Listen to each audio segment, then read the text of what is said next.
What's here? Good boy. Very good.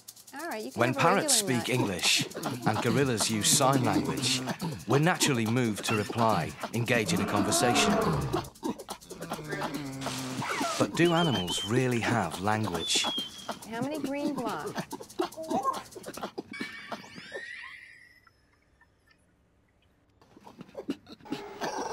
Most wild animals communicate amongst themselves. Breaking their code is not easy. Even with the right dictionary, would we still know what they really mean? Perhaps theirs is nothing more than a language of the senses, simple but effective means of expressing fear, excitement, anger, and of course, danger.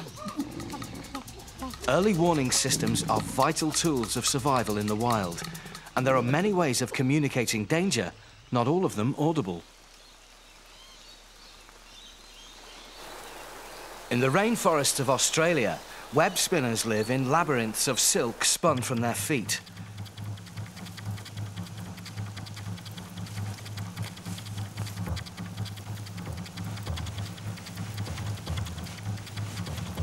They work endlessly to repair and extend their fortress and rarely venture out.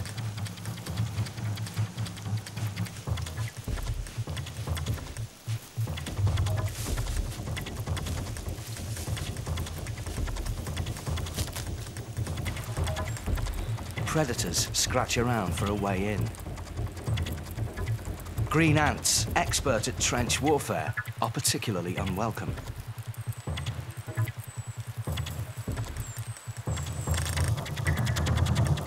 A web spinner detects a breach of security and trips the alarm by beating a retreat.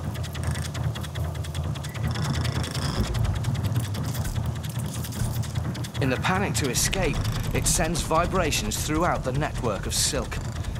As the shockwaves travel along this primitive information highway, the others evacuate the main nest.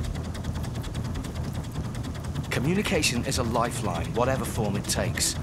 But here, the messenger was not consciously warning the others, merely trying to get out of a tight spot. The bearer of bad news must pay the ultimate price.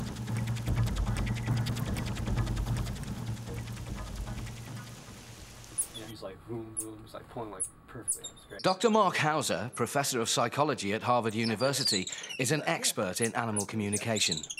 I would define communication as the exchange of information between two individuals or more, where the communicator is in some sense trying to manipulate the behavior of the receiver.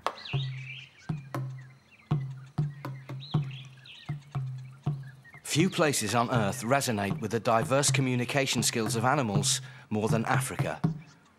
In the arid scrub of northern Kenya, one animal is a master of the art of manipulation.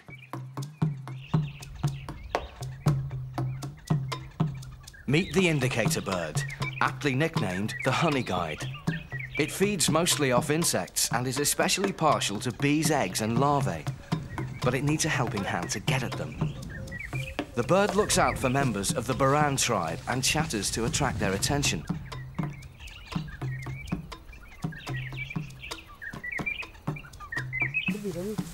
The tribesmen know the honey guide will lead them to the pot.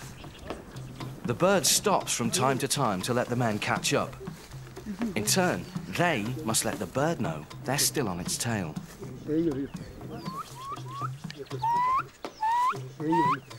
Here. Go. Go. Hadi. Hadi. Hello there. Hello there.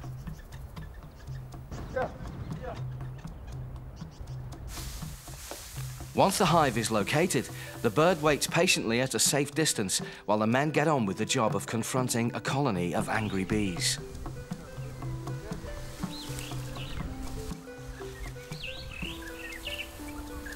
True to their side of the bargain, the men leave their guide a generous tip.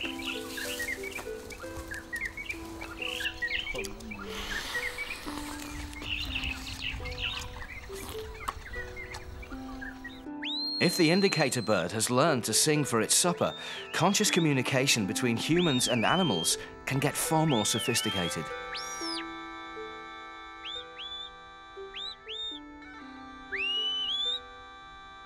A language of sorts turns man's best friend into man's best worker. Johnny Wilson is a shepherd on the Scottish borders, responsible for the care and protection of 700 sheep. He couldn't do this without the help of his working dogs. Johnny has 8 border collies. Intelligent, obedient, and tireless, the dogs make ideal drill sergeants to marshal flocks of unruly sheep scattered about the Scottish hills. One good dog is worth a dozen men, as long as Johnny can make himself understood. He uses 6 basic voice commands. Come by, Rob. Look back. Look back tells the collie to round up stray sheep. That'll do, Rob. That'll do, and the collie must return to his master. Away to me, Rob. Come away to me, move from right to left. Bye, Rob. Come by, from left to right. There. Steady on. Steady on, move more slowly. Lie down. And lie down.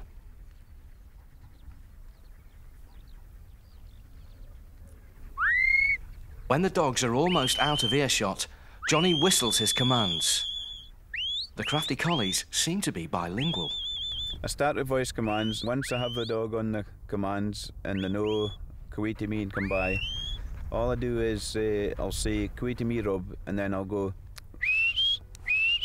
just as he's going. And I can guarantee you with a border collie, it'll just maybe take 2 days at the most to put them onto that whistle. For some unknown reason, they go into whistles easier as they go into voice commands. The shepherd keeps in constant touch with his dogs one way or the other. It's a working partnership between man and dog, born out of sound communication. Lie down. Lie down there. What about actual language? We all talk to our pets and we often think they understand. Johnny Wilson can tell his dogs where to go and what to do, but he can't tell them what he had for dinner or whether it was tasty.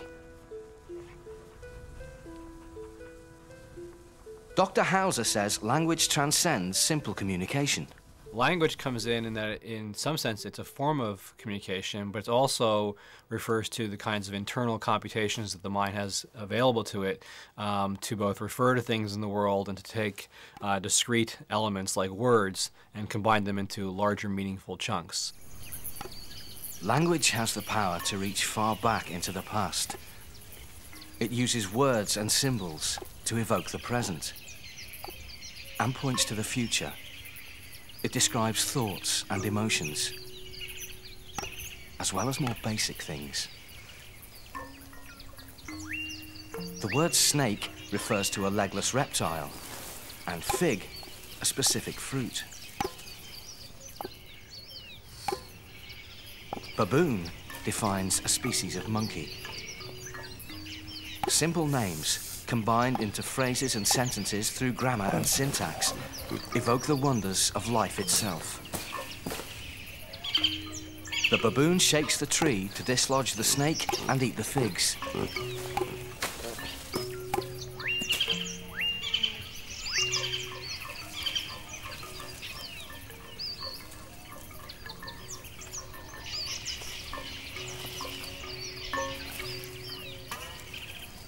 So is a baboon capable of this kind of language?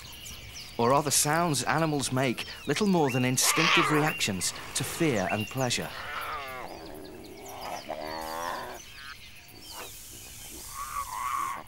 Language takes on many guises, not just noise or spoken words, but abstract and symbolic forms too, like music, mime, and of course, dance. For centuries, beekeepers have marveled at worker bees dancing on their honeycombs.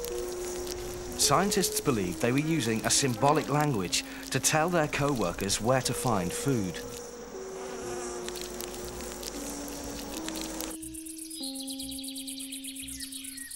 If a bee finds food close by, it returns to the hive and performs a pirouette.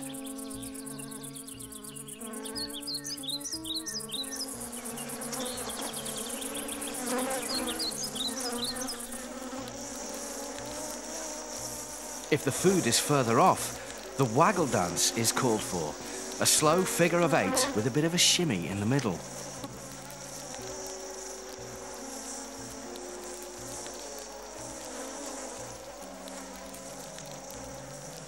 According to popular theory, the angle of the waggle to the sun indicates the direction of the food.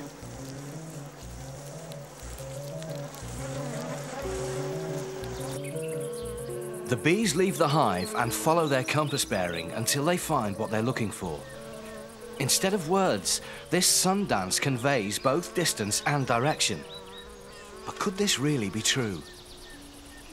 Modern textbooks still support the theory, though scientists now interpret the choreography in a dramatic new light. Dr. Adrian Wenner of the University of California, Santa Barbara, comes from a family of beekeepers. He started out believing in the symbolic language of bees. My whole doctoral dissertation was based on the fact of bee language, because no one had any reason to question it. I didn't realize that this was a hypothesis generated and that had never really been tested properly. Dr. Wenner does not deny that bees dance, but his experiments put an entirely new spin on their performance. He believes that the dance has more to do with transferring odor than communicating through any kind of abstract language. Place an odorless but sweet solution near the hives, and few bees take to it.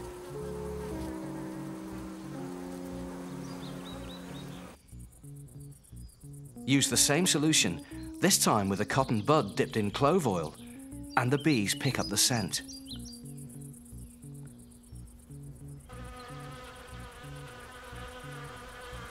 The first bees return to the hive carrying minute traces of clove. Within minutes, others hone in on the dish. Half an hour later, and the bees swarm.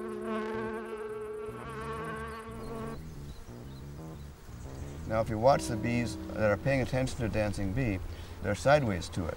And this, of course, means that as the bee waggles along, it can be knocking odor molecules onto the antennae of the receiving bee. The scientific world is now coming round to Dr. Wenner's view that the bee's dance may not be any kind of language at all. There's something called Occam's razor, or oftentimes known as Morgan's canon, where when you have two possible explanations for behavior, that you should take the simplest one. Bees have brains the size of a grass seed. It was not meant for thinking. You wouldn't tar a monkey with the same brush. Vervet monkeys are social animals, and with their bigger brains, it would seem natural for them to develop linguistic skills, at least to protect each other. Vervets live in tight family units. About the size of a small dog, they're coveted by any number of predators.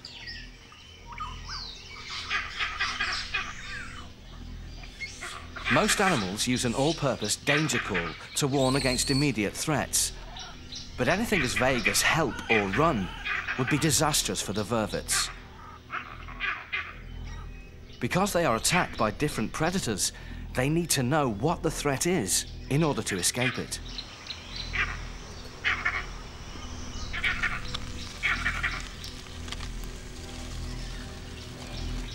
When they see a snake, the vervets sound the alarm and keep a watchful eye out for the intruder.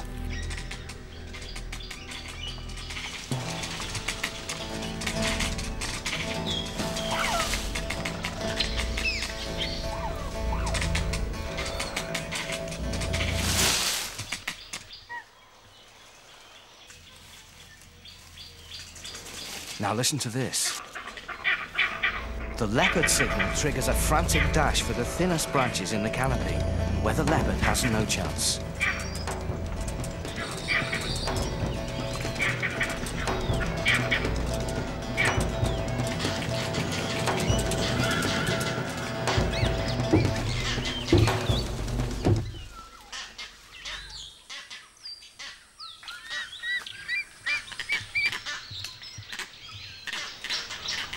That's the vervet alarm call for eagle. This time, the monkeys seek thick protective vegetation to stay hidden until the coast is clear once again. By having 3 different alarm calls, the vervet's self-preservation system is much more efficient. So are these monkey words for snake, leopard, and eagle? In the late 1970s, a group of scientists decided they were. It was a bombshell that changed the way we think about animals, though some scientists, like Dr. Hauser, took it all with a pinch of salt. That was the first indication that animals may have something that's kind of like a word. But if you really look in detail at the system, it looks to be very, very different from the human system of words.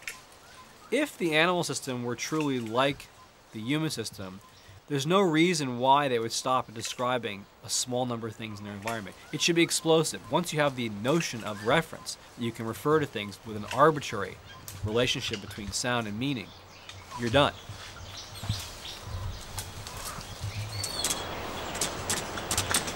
Vervet monkeys remain largely tongue-tied compared to humans, though their voices are vital for survival. The second and fundamental difference is that when animals communicate, they seem to be communicating about the here and now. I see a leopard, I give a leopard alarm call. The next step to develop real speech would be a giant leap for the animal kingdom and a giant leap of faith for scientists. In the 1950s, Keith and Catherine Hayes started a language experiment with a chimpanzee called Vicky. Vicky grew up with the Hayes' own children, and the speaking program began. Progress was slow. After 4 years, all Vicky could manage was mama, papa, cup, and up. The experiment disappointed those who had hoped for a breakthrough, and it coincided with another major discovery. Apes may look and act like us, but because of the position of their larynx, they're physically incapable of real speech. Now, who am I? Papa? Papa? Can you say what this is? Apes and humans are poles apart.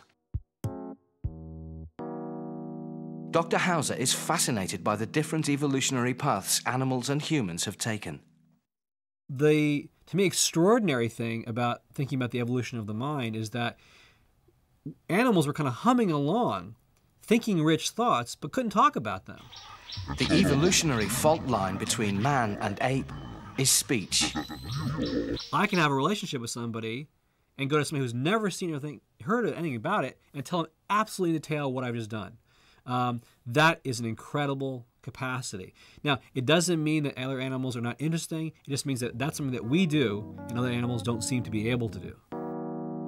If speech is unique to humans, does that mean we also have a monopoly on language? Dr. Penny Patterson has spent years trying to prove animals do have linguistic skills, even though they don't have the vocal apparatus to speak. Her experiment with Coco began in 1972. She knew Coco would never talk, so she used American Sign Language. Over the years, Coco grew, and so did her vocabulary. She now knows 1,000 signs and understands 2,000 spoken words.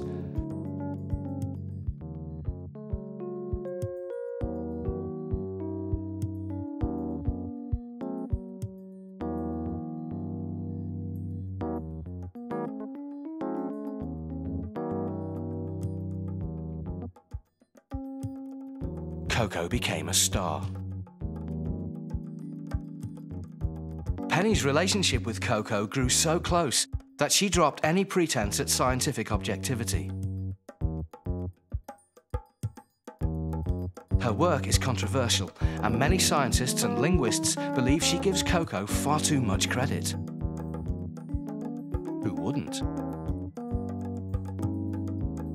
Coco takes her education very seriously. Problem is, because primates look like us, can we really expect them to be like us? A nice move I like to make is to say, take any given behavior you see in an animal that looks like us and just substitute something that doesn't look like us, like a slug or a chicken or a bat, and now imagine running the same kind of explanation on that particular species. If you find you can do it as readily, fine. But I think the cautionary note is that it's too easy to fall into an interpretation of an animal's behavior just because it looks like us. So is the ape language camp deluding itself? You were brave, and you were really brave. Dr. Sally Boysen runs a kind of school for primates at the Ohio State University Chimpanzee Center. She's taken chimps a step further and teaches them a wide range of cognitive skills. Her team talks to the chimps in English, and they understand a lot more than Scottish Border Collies. The latest exercise is word recognition. You looking? Find orange. Orange. Good boy. Good job. Bobby is tested on 9 different foods. The researcher, Stephanie, asks him to match an item with a word on screen. The words appear randomly, so Bobby must make the correct choice. All right. Bobby deserves more than congratulations. Good job. Pop. Great. Bob, where's Pop? Great. Uh-oh. Bobby, where's Pop? We're still in the early stages of looking at the chimp's ability to associate English words with foods and the names of other chimpanzees, etc. We're working with whole word recognition right now, but we will return to the individual alphabetic characters so the animals construct the word also. Banana. Where's banana? Banana. Bobby scores consistently high marks, which is just as well, since his appetite for M&Ms is insatiable. He really seems to be thinking about a problem, not just guessing. Good job, Bobby. Good boy. Come on, peekaboo. The Chimpanzee Center teaches more than just reading, writing, and arithmetic. Emma, look. Dr. Boysen's team wants to find out how well chimpanzees communicate vocally with each other. How much information do they really exchange? We are currently interested in natural chimpanzee vocalizations as well. So we've been exploring just one category of vocalizations, and those are food barks. In the wild, as well as in captivity, chimps produce sounds when they see food. Are these food barks real words, or just emotional responses?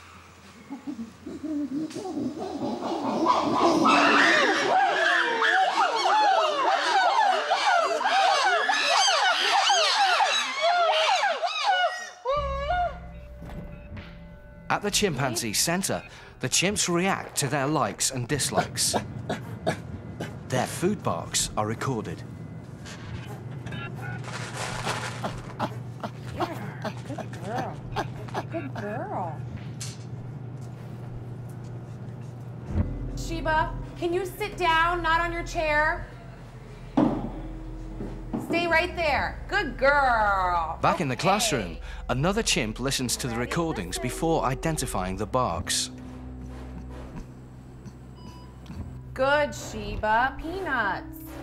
Good job, Sheba. We played a very simple game with the chimps. We played the recorded vocalization, say a vocalization that was collected when they saw lettuce, not a big favorite. And then 4 pictures appeared, and they were to pick the picture that was possibly being referred to by the vocalization.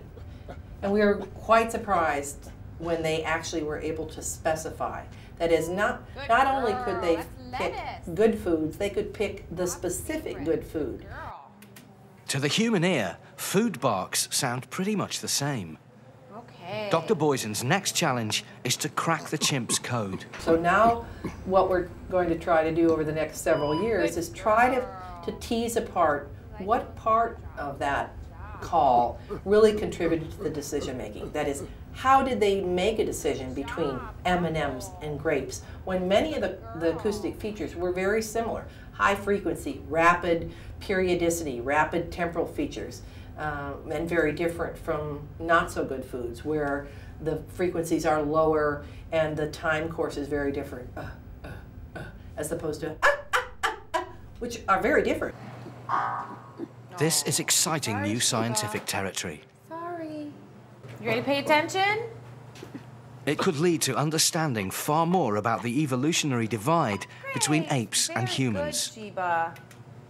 Good girl. So we think it's a really interesting new direction to explore to see what kinds of possible vocal behaviors might exist in the chimpanzee that could have been shared by a common ancestor. And when the two species diverged, the chimpanzee line and the human line, from this common ancestor, what parts of that neurological organization did they maintain, but the outcome was very different? That is, we went on to speech, they went on to their more finite call structure.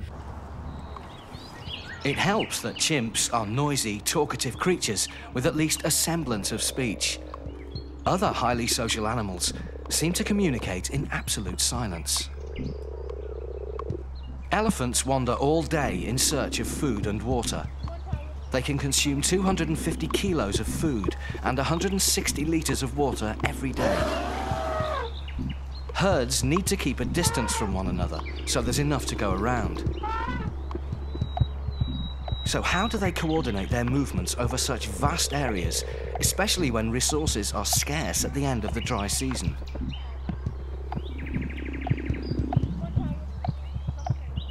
Dr. Caitlin O'Connell-Rodwell, a biologist from Stanford University, has found a way into the mysterious sensory world of elephants. Welcome to Zoo Lights, the new high voltage...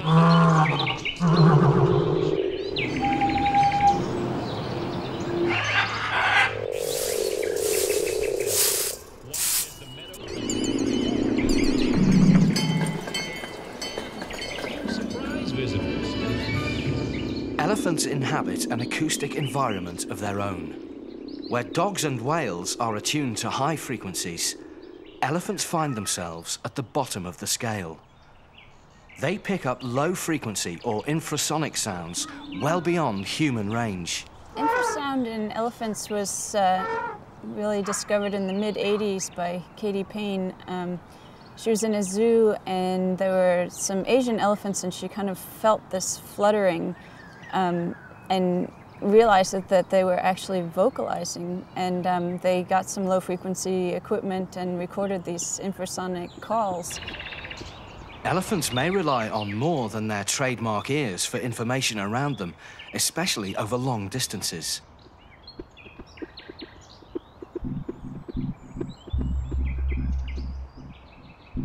Low-frequency sounds travel, at best, 10 kilometers through the air. The same sounds or vibrations travel much further through the surface layer of the ground.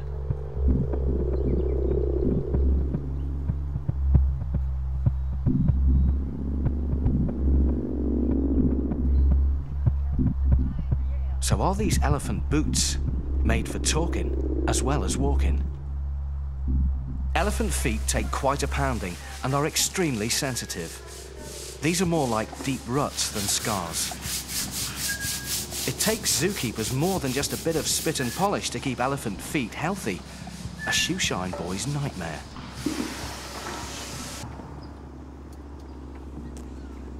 At the Oakland Zoo near San Francisco, Dr. O'Connell-Rodwell and her team prepare to test an elephant called Donna to see how receptive her feet are to sound.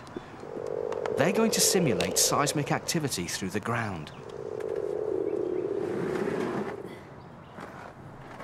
It's pretty good. That's 10. So the idea here with Donna is to, she's going to be standing on a force platform we're delivering vibrations of 5 hertz 5 hertz, 10, 15, 20 hertz, and then lowering the amplitude of that signal every time to try and understand what is the minimum amount of vibration she can detect.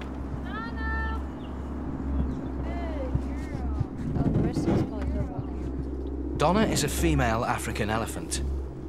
At first, she's a bit over-enthusiastic, but she soon settles in. Every time she feels a vibration through her feet, she must touch the red disc. The reason we're doing these studies in the Oakland Zoo is to understand exactly how sensitive the elephants are to vibrations of any kind.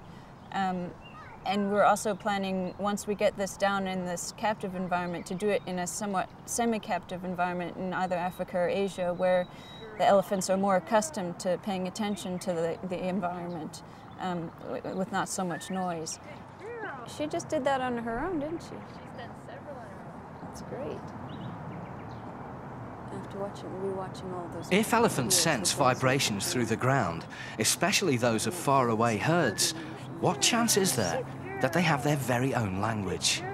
In thinking of animal language and elephant communication, it's a very beautiful thing to see elephants up close communicating. They're very tactile animals and very visual animals. They're very aware, their eyes light up and they shake their head at each other. So there's a lot going on in close quarters that is most certainly a language for them. If only animals could speak our own language. Parrots do, often with amusing results. Go up here, I'll give you some real treats. Good boy. But parroting is the dubious art of imitation without understanding what's being said. Empty words. You're right. Well, I know I'm right. Dr. Irene Pepperberg, a professor of psychology at Brandeis University outside Boston, has spent much of her career teaching an African grey parrot called Alex to really understand what he says. Alex was a bird I bought at a pet store. I tell people not to do that, but I needed a bird who was not special in any way. I had to show that I could take a so-called off-the-shelf bird and do all these experiments and show what they could do. Come on, what's different? What's different? Color. Good birdie. Good birdie. That's right. You want to know? Good birdie indeed. Good boy. But is Alex, the pet store parrot, just paying, get a much well, better nut beak service to intelligence? You're Or does his very bird good. brain You're do waking more up a than little. just repeat exercises? Change shapes. We'll change shapes. Okay. All right, what shape? What Here, shape? a new recruit called Griffin learns the relationship between sound and meaning by observing another human student. What shape? You're so close. You're so close. What shape? 6 corner. 6 corner, you're right. I got 6 corner wood. I want a nut. There you go. Here's I got nut. a nut. Mm. Oh, good. Yummy nuts. 6 corner wood. Yeah, come on, Okay, Griffin. Griffin. Look. Now it's Griffin's turn. What shape, sweetie? What shape? What shape? Corner. That's yes. right. How many corners? You're right. Say the whole thing. How many corners? That's right. 6. Corner. Good boy. Yo, you're so good. Griffin is still a beginner. But I want you to say the whole thing. But smart Alex is an old hand. 6 corners. He's been Can you doing say it this all for together? 26 What years. shape? Corner. Yeah. How many corners? Say the whole thing. What shape? Corner. Yes, Alex, right, you're Alex. right.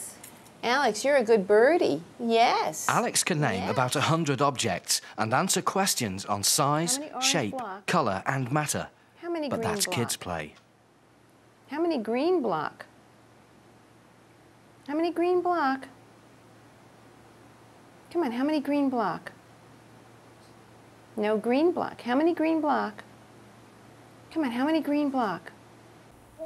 That's Good right. boy. There's 4 green blocks. Very good. It's a struggle, but Yeah, Alex that's right. gets Good there in green the block. end, How many? processing a pretty large bite Tell of me how many green information. block and we can finish this task, okay? How many green block? What warbirds do is not pure counting. I call it recognition of numbers. What he does is not a simple, what's called subitizing, a perceptual recognition. That's like when you see dice or dominoes and you know there's 12 things, but you don't count them. We give them complicated tasks where we throw colors, red and blue balls and blocks on a tray, and we ask him how many blue block. And he couldn't do that by a perceptual mechanism because there's a big melange of stuff. And we gave this task to a 4-year-old child. The 4-year-old child had trouble with it. So he's got some sense of number. And we have to work at it to see if it's true counting. He's just trying to sabotage you. Okay, let's do one more. Alex is not just a pretty boy. Can you tell me how many orange wool we have? How many orange wool? How many orange wool? Good boy. Right. Good bird. Wanna know? Okay, here you go. What color bigger? Orange. That's right. Good Orange birdie. is bigger. Orange is bigger. Good boy. That's right. Alex's flair with words and numbers is impressive, and yet something tells Dr. Hauser that he might just be pulling the wool over our eyes. Corner. The work that Irene Pepperberg has done with Alex shows that Alex can learn symbols for numbers. In Alex's case, and unlike the chimpanzees, actually words. So Alex knows the words for 1, 2, 3, 4, 5, and 6. Just like the work on the chimpanzees, however, Alex goes no further than that, never understands this is a list, that the list can be built by a successor function that you just keep adding 1. For each step, it took Alex as long to learn what 1 means, 2, and so forth. So Alex's capacities are very much like the chimpanzees. Yeah, you're starting. The homework now covers the basic phonetic units of words like R, E, and Ch. What sound gray? That's right. Alex left the Good pet shop to birdie. embark on a long, fascinating journey. But is he any closer to the holy grail of real language? What Alex has and the other birds have is a complex form of communication. We've trained them to use certain sounds of English speech. It's not language the way you and I would speak language. What shape? That's right. How many? As we train them, we learn that it's more and more complicated. Now, no matter how far we go, still Alex will not be able to give a lecture for me. So there's going to be elements of human language that they can master. At some point, you can come into the lab and you have a conversation with Alex, but it's not the same conversation you have with me. It's a conversation you may have with a 3-year-old child. So it's all a matter of degree. At Marineland in the south of France, killer whales must learn the ground rules of grammar before they can perform. 7 meters long and weighing about 5 tons, training them requires gentle persuasion.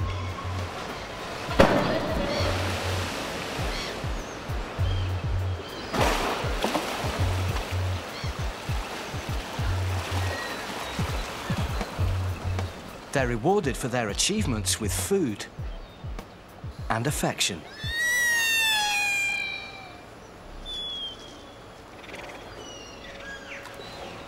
Trainers use a complex system of sign language to communicate with the whales. They understand dozens of signs.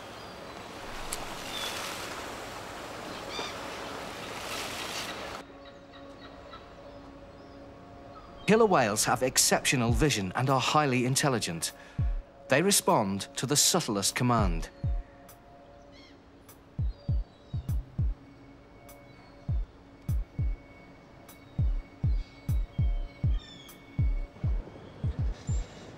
John Kershaw, General Curator at Marineland, knows these whales intimately. There are as many signs possible as a trainer has imagination. Really, these guys can take on board everything we can throw at them, and they take it all in. And there seems to be no end to their memory. We teach a language to these animals. We teach them signs. These signs correspond with different behaviors that we require, and we can even push things a little bit further in putting together these different signs to form what you could call a phrase, I suppose, if you wanted to, but in actual fact for the animal is just a list of requests which he can understand as one behavior, and he can perform all these things at once, bringing out all the different things that we've asked for, which is pretty difficult to understand. Their ability to understand multiple commands like swim over there on your back spitting puts killer whales at the top of the animal language class. Most animals, including chimpanzees, have difficulty executing more than one command at a time. Whales respond to a basic sign language of complex phrases. What about syntax? Is this too much of a leap for the killer whale? In English, David loves Jane does not always mean Jane loves David. The words are the same, but not the order. Woe betide the suitor who conveys the wrong meaning. To test virtual syntax on a killer whale, the trainers first use two familiar commands, go and spit.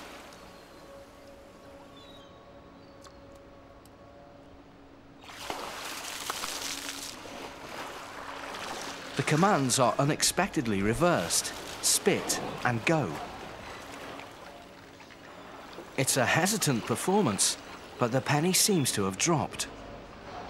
The novelty of syntax, meaning through word order, enters the whale's mighty faculties for the very first time. We tried here to change the word order in one of the phrases we use very regularly and see if it influenced the animal's behavior. And simply by not reinforcing what he was doing, we were able to push him to guess his way into what we wanted. It took about an hour for us to teach the animal that there was a difference between go over there and spit and go over there. And the animal finished tentatively by understanding what we meant. It was sort of a little spit and then a go over there with a sort of a look towards us going, is that really what you wanted? It's not what I normally do. But it can be done very easily. We can change word order and it can have an effect on the animals.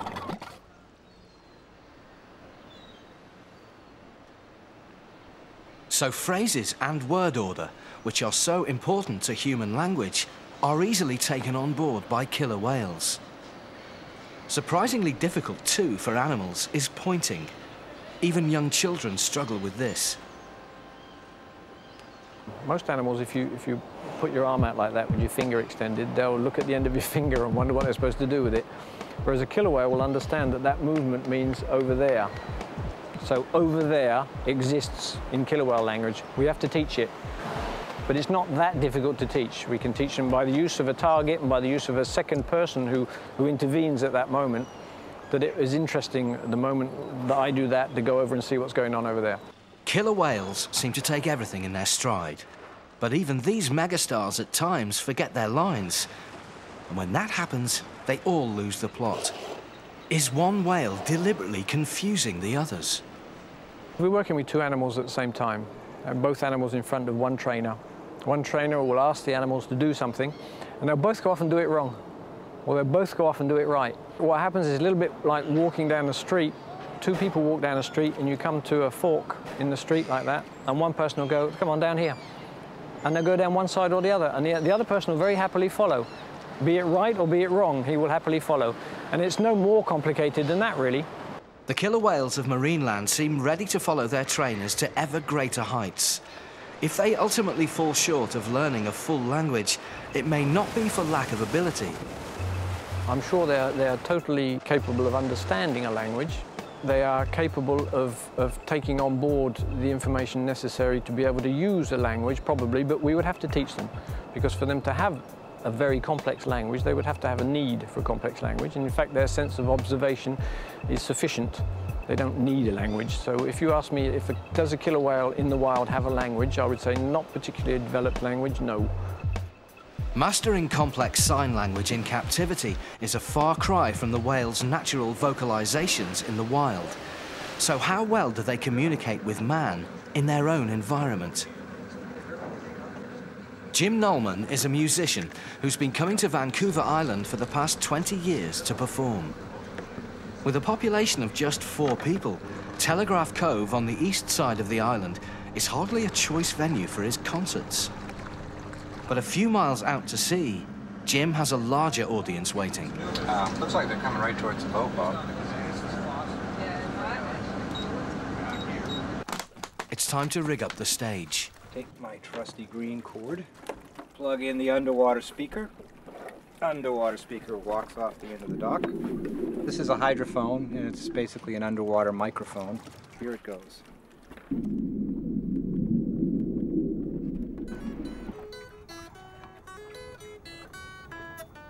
Everything is now set for an underwater jam session. The other members of the band shadow the boat. By jamming with killer whales in the wild, Jim hopes to unravel something of their language.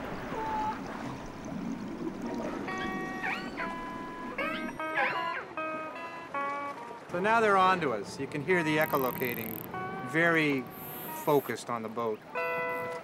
Yeah, now they're starting to vocalize, but they're not in pitch yet.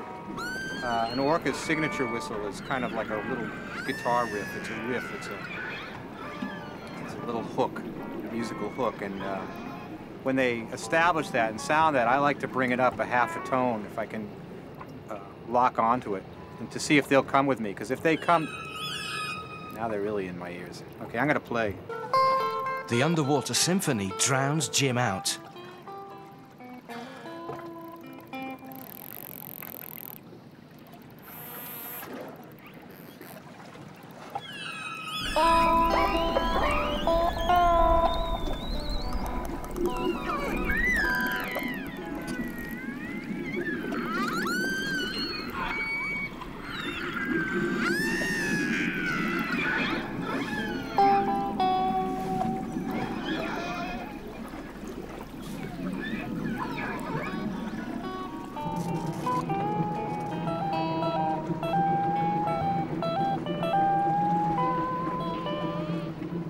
The next day, Jim heads for Johnson Strait.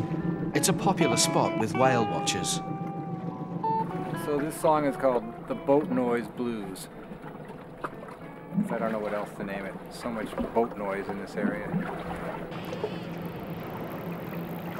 So the trick is to play when they're not vocalizing, and then stop before they vocalize, and not play anything when they're vocalizing. So then you get the sense of the dialogue going on.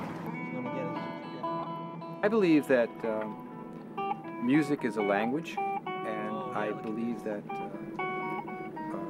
coming out here and doing that is running a language experiment.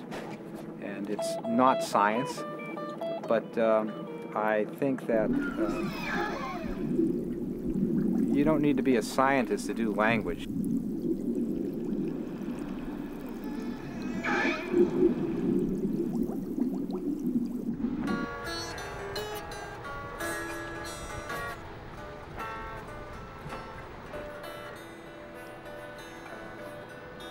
One of the things I see missing in a lot of the language studies, and the difference between maybe an artist and a scientist, is that I'm not trying to solve mystery.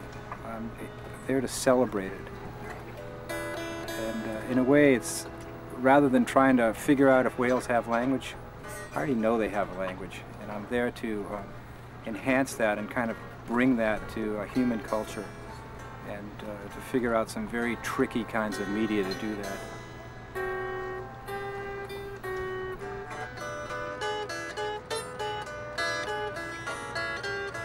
Jim's approach to language is not scientific, but Dr. Hauser agrees that even scientists don't have all the answers.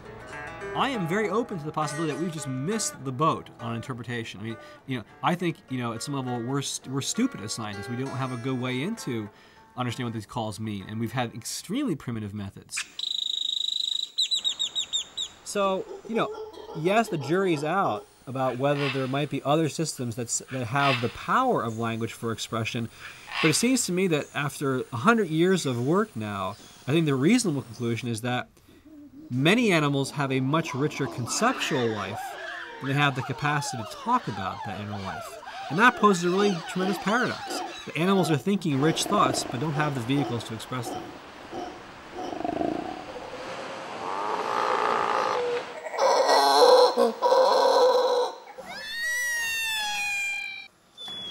Theirs is a world that remains largely closed to us. Whatever linguistic abilities animals do possess, nobody has found an animal language as rich as ours.